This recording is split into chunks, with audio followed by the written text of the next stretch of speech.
Hello everyone, my name is Michael Best. Today I'm going to be doing a presentation on the University Fire Department.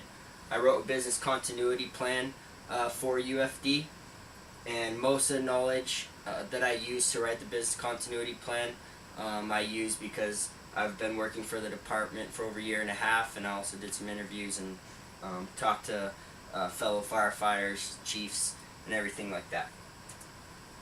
So, some important emergency contacts are both Fire Chief Doug Schrage and also Office Manager Kaylin Middleton. They both work in the same office at Station 11, located on campus at the University of Alaska Fairbanks. They're available from 8 a.m. to 5 p.m. Monday through Friday, and also you can contact them via phone numbers and also email 24/7. They're usually very quick to get back to you. So firm policy when responding to an SBD, which is a significant business disruption, UFD will always ensure the safety of their fellow firefighters. It's the most important thing, especially during something like this, and also when we're on scene on a fire. Personal safety is super important, so they treat it the same way. Records will always be secured. That includes patient records, financial records, customer records, and employee records for that matter. And when UFD is unable to respond due to an SBD that shuts down both Station 11 and Station 12, we have mutual aid agreements where neighboring fire departments will respond for us. It depends where the location of the call and how severe the call is. Mostly where it's located, dispatch will then decide which fire department they want to send to the call when it's in our service area and we can't respond. There's both internal and external SBDs. Internal SBDs affect the department, and it includes low staffing. UFD has a high turnover rate, so oftentimes we are low on personnel. And also out of service apparatuses. A lot of times the cold or just overuse of the apparatuses cause them to go out of service, which can ultimately cause a station to go out of service. We do have backup rigs such as Ladder 10 and Engine 16 at Station 11, so it doesn't happen too often, but it's definitely a possibility. Some external SBDs will ultimately affect all departments. It can include earthquakes, natural disasters, wildland fires, severe storms. Fairbanks is, definitely can experience some severe storms, and also terrorist attacks. And the fire chief has the ultimate authority to activate and execute the business continuity plan. Our office locations, we have Station 11, which is located on campus, like I said earlier. Its address is here stated, 611 North Chandeleur Drive, Fairbanks, Alaska. Firefighters and personnel that work at this station often travel by foot, car, or even bike during the summer. Station 12 is located off campus. It's south down University towards the Mitchell Highway. Its address is 1950 University Ave, South Fairbanks, Alaska. In order for both stations to be in service, you need a fully staffed medic and a fully staffed ladder engine.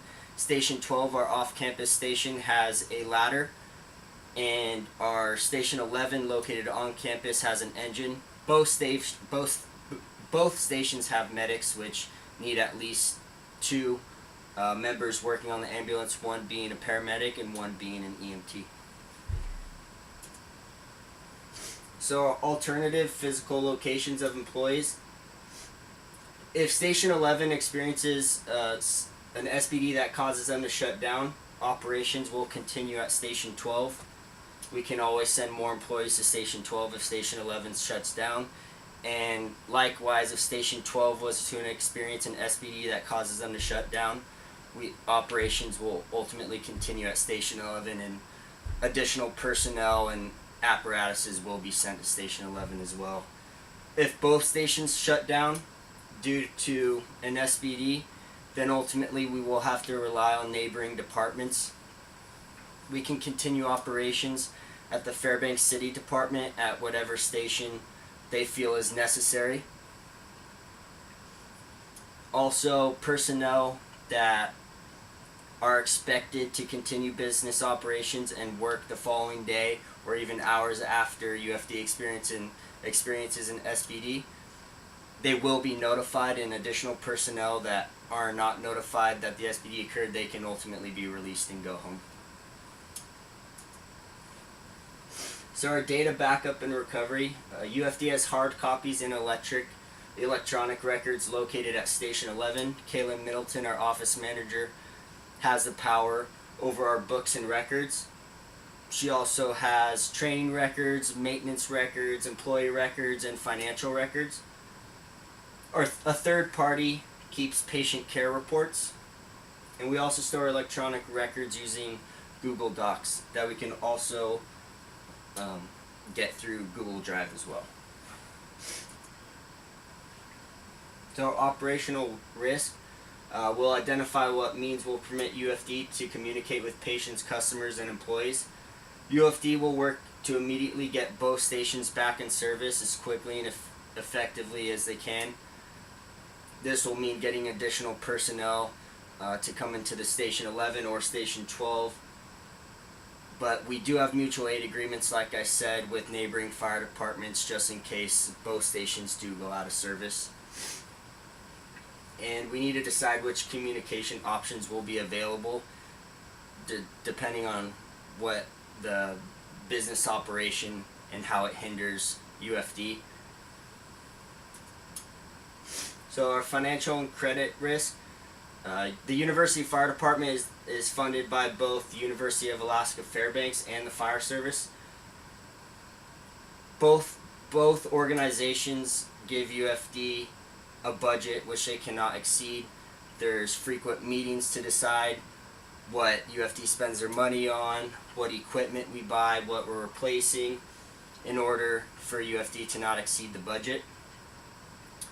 And also the University of Alaska Fairbanks, they're kind of responsible for our budget for our payroll, mostly for our employees, captains, fire chiefs, everybody like that.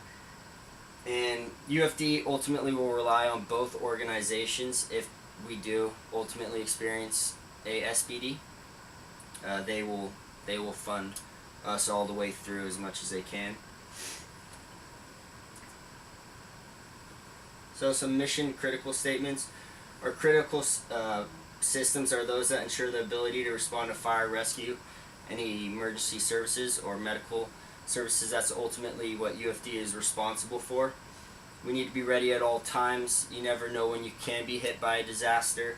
So frequent meetings need to ensure that everyone knows their roles and responsibilities to maintain these critical systems.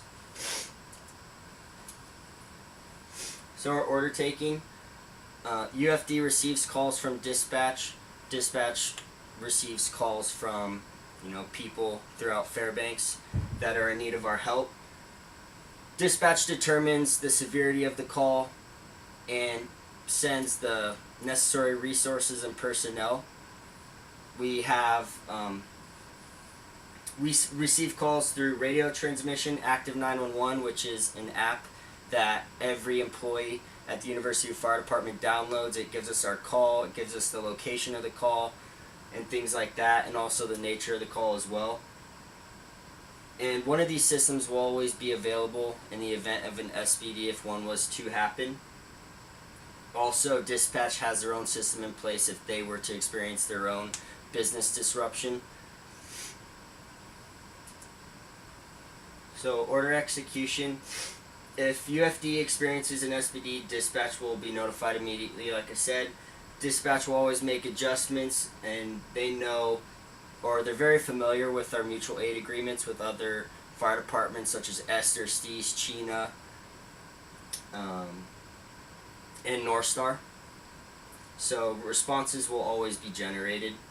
And UFD has various levels of response depending on the urgency of the call. We have Alpha, Bravo, Charlie, Delta, and Echo responses. Alpha is the least worrisome of a call. typically only requires an ambulance. No engine or ladder truck needs to respond. Echo is our most severe call. Usually it requires an ambulance and also ladder, engine, possibly, depending. An example of an echo call would be a structure fire. And after an SBD, UFD will continue these levels of response. They will not change. So other services UFD is responsible for: station tours, public education.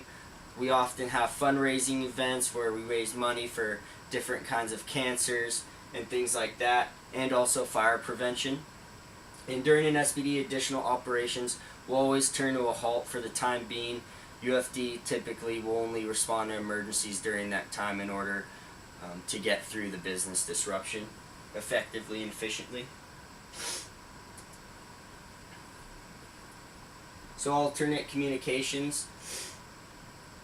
Communicates with customers via Facebook. UFD often does in person, telephone, newspaper, local news, and email. They can all be used to communicate with customers. And during SBD, UFD will determine which lines of communication are still available.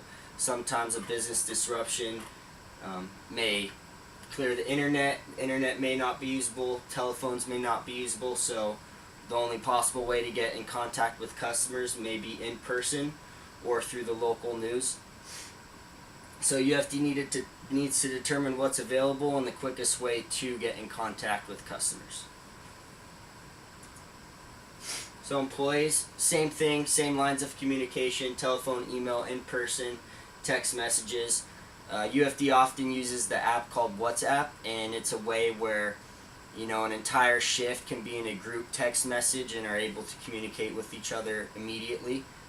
We're expected to be checking our WhatsApp frequently in order, to receive information from our chief or captain on shift or other fellow firefighters. And just like customers, UFD needs to determine the quickest way to get in contact with the employee if, certain lines of communication aren't available in the event of a business disruption. So, UFD is regulated by OSHA, which is the Occupational Safety and Health Administration, as well as the university. We get in contact with our regulators via mail, in-person, telephone, email, and fax.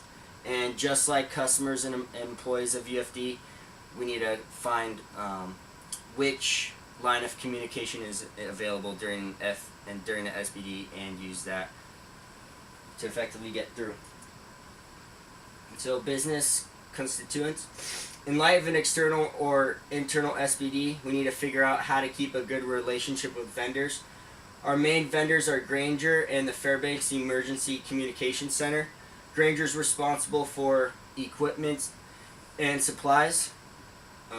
One of our captains on shift is responsible to make sure that we always have backup medical supplies, as well as equipment that may have gotten damaged during a structure fire. I know we had to replace a chainsaw recently due to it breaking down during a structure fire and things like that. SCBA equipment often needs, relatively new equipment. I know we're getting new size bottles. Recently we switched to a 45 minute bottle instead of an hour. So one of our captains always makes sure that he remains in contact with our vendor Grainger and makes sure that we have adequate supplies and equipment. And during an event of an SBD, alternate vendors may be used. However, that information I could not obtain.